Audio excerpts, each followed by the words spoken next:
My name is Shandine Herrera. I am from Monte Valley, Utah, on the Navajo Reservation, so I am a part of the Navajo tribe, and I'm a sophomore here at Duke. Perfect.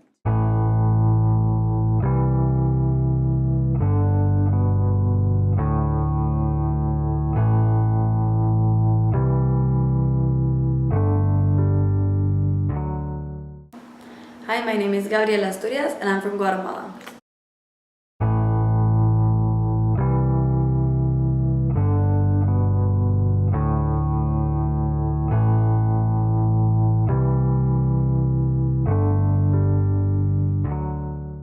My name is Aurelia. I'm a senior at Duke University. I'm half Chinese, half French, but I grew up mainly in China.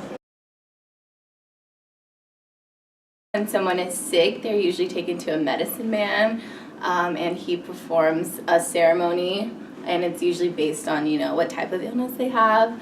But lately now on the reservation, there's more of a Western influence, so like people just go to the clinic to see a doctor, but a lot of times they do both, so they'll go to a medicine man and then also go to a doctor and then kind of use both treatments to hopefully get better.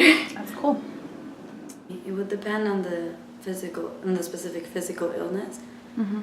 I also think it depends on what part of Guatemala you're from, what's your background, your race, because I think different ethnic groups have different conceptions of their own physical health, and they describe how they feel very differently. So China has a very specific medicinal culture because traditional Chinese medicine is very big. So usually in Chinese philosophy, people would think of healing in natural ways, so such as we won't use Western medicine, but herbs, a lot of massage therapies, acupuncture, and all of what we would call, I guess, alternative type of way of healing. So not the most scientific or approved by the West methods of healing.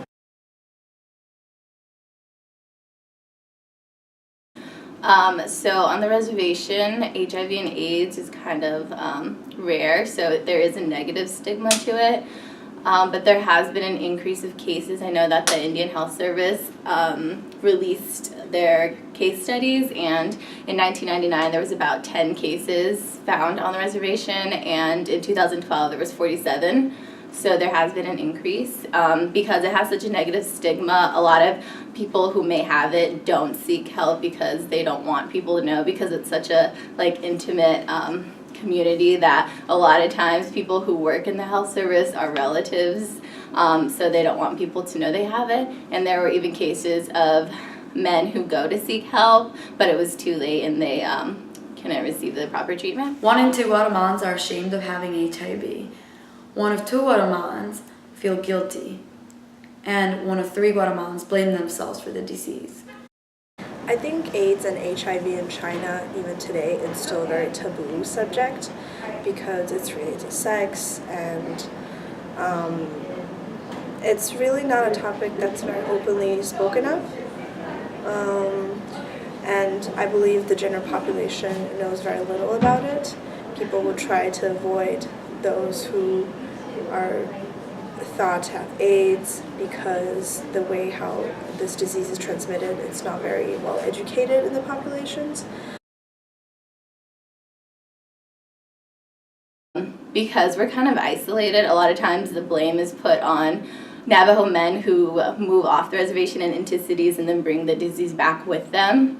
And it spreads that way. But now they're finding that it's starting to spread between from Navajo men to Navajo men. Mm-hmm. But there is still a very negative stigma to it just because of, what we usually associate the disease with, not, Native Americans, but usually with Black culture. So a lot of times when people go into cities and come back, that's what it's associated with. And in my culture, a lot of times, like, marrying outside of, marrying a non-Native, it's usually kind of not, really looked down upon, but it's kind of just a weird thing. It's a study carried out by the Ministry of Public Health about stigma surrounding HIV, and they had some very surprising results. For example, people said that they wouldn't buy vegetables from a person who had HIV in the market, that they wouldn't want someone with HIV to teach their children in school, or that they wouldn't want a person infected with HIV in their homes.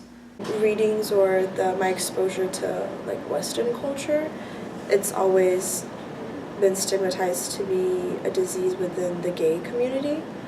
But then in China, I think the gay community is spoken of so little even that you can't really attach the stigma to it even. So it's just doubly bad. But I think it will definitely be associated with more in the poorer areas, because a few years ago I remember there was a breaking news in China where a whole village was everyone in the village had HIV, and they were very isolated from the rest of the province and the rest of the population because they were the ones who were contaminated, and so people would not go to that village, and there was a documentary made about it. It was very powerful. But I think all these issues really come from even from the government's point of view, not understanding what it is and not knowing how to control it first. No, but I grew up with one of my best friends growing up. His brother died of HIV. He was 22 years old, and it was kind of like I don't know, it was weird because no one really talked about like what killed him, you know? It was kind of just it's kept inside the family because he did move off the reservation and went to college, and that's where he got the disease because he was a gay male, and when he came back, that was why he got HIV. And so a lot of people, it was just like a negative stigma for their family. So when he passed away, it was kind of just like no one talked about it. AIDS in Chinese is called 艾滋病. And when I was little, because of ai, which in Chinese character means love, that's always how I related it to. It's a disease about love. But in reality, the actual character, it's not the character for love, it's just the same sound. So I guess that's a fun fact. When I was little, I always thought AIDS it was a love disease.